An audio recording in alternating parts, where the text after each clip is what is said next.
Holy shit, I did not realize how easy I had it. Hi, my name is Immy. This is my boyfriend Andy's channel. And on this channel, we explore sex and dating, kink, and self-development, sharing everything that we've learned so you can do it too. So today we're talking about my experiences with online dating, looking for men versus looking for women, and how my mind was blown when I switched from looking for men to looking for women in terms of how much changed and what was different about it. So a bit of context, I initially started out only looking to date men. I've always been curious and into the idea of women, but just not really sorted out. I hopped onto Tinder when I was 18. I was a very horny, exploratory girl and took to Tinder to explore said sexuality. Andy was actually the second guy that I met off Tinder. I definitely wasn't expecting to get into a now almost 6-year relationship, but here we are. At the start, he was offering kink and BDSM, and that really attracted me. And I started exploring more and more with him. So about 6 months into seeing Andy, we had had a couple of threesomes at that point. One with one of my friends, one or two with girls that he was also seeing at the time. And he asked, is this something that you would like to seek out? Like seeking out women for us to see together, because I'd had a lot of fun with the threesomes that we were having. And I guess it made sense that I might try and meet some women myself. So I was a little bit nervous, but I switched over my mainly Tinder at the time profiles from looking for men to looking for women. And I got started down the normal path of swiping. And I definitely discovered that there was a whole nother side of dating or online dating, especially on Tinder, that I was not aware of as a woman who was initially seeking out men. Although he wasn't when I met him. Andy is now a sex dating life coach. And it's funny that basically at the time he coached me on how to meet women, which is not something too dissimilar from what he will do with his clients now. So this is what I learned, what Andy taught me, and maybe that can help you. First of all, holy shit, I did not realize how easy I had it in the beginning. It really wasn't something that I even thought about. It was just, here's this great place where people can meet one another. It's very easy, simple as that. What I hadn't realized at the time is that I had a very female side to this story. And at the time one of my male friends, we'd both gotten out of high school, both wanting to explore things and be more sexual. And I was like, oh, you should just hop on Tinder. It's easy, it's great, it's fun. It's not hard at all. And I'm probably going to do my best to sound like this isn't the case, but I'm not trying to brag here and be like, oh my God, I was so hard and it was so easy and men just threw themselves at me. No. I realized that this was the female dating experience. If you're not unattractive, things are going to be pretty easy. I didn't have a good profile. My photos weren't that good, but my photos were decent enough, and that was all I needed. But what I quickly found out when I started matching with women is that I didn't have unlimited matches to wade through. I couldn't be ridiculously picky about things that didn't matter. I couldn't be fickle or just change my mind at the drop of the hat, because there just weren't as many options. There were far, far less matches, and then when I did get matches, a lot of the women didn't even respond, which was mind-blowing, because because my experience thus far had been, you match with way too many people, you rack up a bunch of matches, you half-start conversations that never go anywhere, they just die off, and there's always a new match that's going to pop up in the next minute. And initially, Andy and I even sat down together while I was swiping, and I was swiping no a lot. And he was like, why did you swipe no on her? She's cute. Like, what's wrong? And I was like, oh, I don't know. The vibe wasn't right. Oh, she seems like a bit too much of a hippie. Oh, she says she works at so-and-so. That's not really my vibe. And he even commented of like, you're being ridiculous. And I was like, well, it's not entirely different to the way I've used Tinder thus far. And up until that point, I'd got what I wanted. I hadn't had any problems with the method that I was using to swipe. So I thought, why would this not continue to work? But clearly, very quickly, I realized I was not having the success that I wanted. I was swiping for a couple of weeks and nothing really happened. And it was a bit annoying. And I actually started feeling like, shit, am I unattractive? Why am I not getting matches? Why are we not going on a date? Why are we not meeting anybody? I've been on Tinder. Why is it not working? It just wasn't as abundant as I was used to. And I didn't realize that this is actually a pretty common experience with men, that you're not going to get flooded with matches, and that's normal. And that was mind-blowing because I'd never heard this before. All I had to go on was my experience and the experiences of most of my female friends. And to save myself some time, I actually ended up paying for Tinder Gold so I could see who was swiping on me. And I'm not sure if this is the case now because we're mostly using Hinge to meet women. But on Tinder back in the day, after you rack up, I think it's over 100 likes or 100 people who have matched with you, it stops telling you how many people have potentially matched with you. And it just turns into like a ... or 100 plus or something like that. So you don't know how many people have matched with you, but once you pay for Tinder Gold, you can see how many people match with you. And I had over 4,000 matches having Tinder for less than a year. Clearly, there's no way in the universe that I could possibly get through that many matches. And again, this isn't me saying like, Oh my God, I'm so hot. Look how many matches I have. Andy actually did this with another girl that he was seeing at the time because he was actually pretty blown away just by the sheer number that I had received. And this other girl had something very, very similar, like thousands of matches. And so it really started to make sense that of course I could be picky because there was always a new match around the corner. And obviously 99% of these matches were men and not women, which was what I was actually looking for. So that was the first mind-blowing phenomenon, which is going to sound so solipsistic, but I genuinely don't believe that most young women realize, one, how many options they have, and two, that men don't have as many options as they do. And initially I was met with this frustration of like, fuck, all of these women are so flaky, they don't respond to me. There was probably a small sense of entitlement there.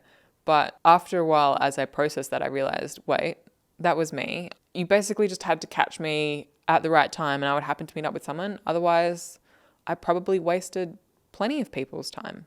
And I started having a little bit more empathy, realizing that these girls who I'm trying to meet probably also have a shit ton of matches, mostly from men, and they're just not going to see my message or it's not going to attract their attention. And that's the way that it goes. I think anyone in the same situation stops valuing each individual message when there's just so many of them. And what I was also able to develop was an empathy for men, for guys who are in this position who have to be a hell of a lot more patient and a lot more persistent on various dating apps. I could absolutely see why some clients of Andy's get frustrated or fed up or pessimistic about online dating because it requires patience and persistence and not being desperately attached to the outcome, not needing women, because it's from that neediness that you start developing that frustration and that resentment. And the other 180 that I had to do was that I had to be the one to take the lead. I was very much of the mindset prior to this experience that things just happened, that, you know, I just happened to end up meeting people, often not realizing that the guy was the one to make all of the moves, to organize everything, to get it all set up. And I basically just showed up. But I was like, it just happened. I just happened to meet somebody and it all worked out. I never suggested what day, what time, where to meet, what we were going to do. I just let that happen. And given that I didn't have as many options, I actually had to be the one to initiate, to take the lead, to ask the questions, to try and organize to meet up. And even now when I'm still doing this and still seeking out new women to meet, I fully acknowledge that I don't love this process. I don't like taking the lead. I think most people don't and would prefer to have it done for them. But with the roles reversed and me wanting to meet women, I have to take it upon myself to be the one that makes shit happen. And I definitely have a hell of a lot more appreciation for men who are the ones that make things happen. 99% of the time. 95% of the time, I don't know. I'm pulling stats out of my ass. And in the years that it's been where Andy and I have been meeting women together, it's been over 5 years now that we've been doing this and meeting new women and sleeping with them together, dating them together. I can't think of a single woman that has taken the lead in the way that we do, in the sense of like messaging first and being like, hey, would love to meet you guys when you're free. I don't think that's ever happened. I think it's always me in this situation. And I've very much accepted that if this is something that I want, I'm going to have to make it happen. But even just learning that fact in the beginning was pretty eye-opening. And during all of these experiences, when I was discovering all of this, I had Andy by my side, helping me out a little bit, because I think if I were on my own and seeking this out on my own, I probably wouldn't have gotten anywhere.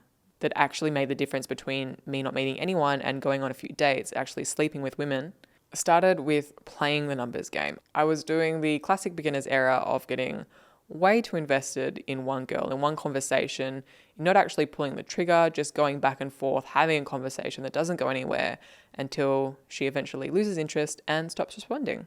I was getting super frustrated by that, to which Andy then taught me the lesson that I have to play the numbers game. I don't just get to expect that every single person I have a conversation with will eventually meet me. I'm not in that privileged position where I have unlimited options and I get to be the one that chooses more. So if I'm not to drive myself crazy with all of the time that I'm wasting, I need a script, I need to be to the point, I need to keep it short and sweet and ask her out on a date quickly.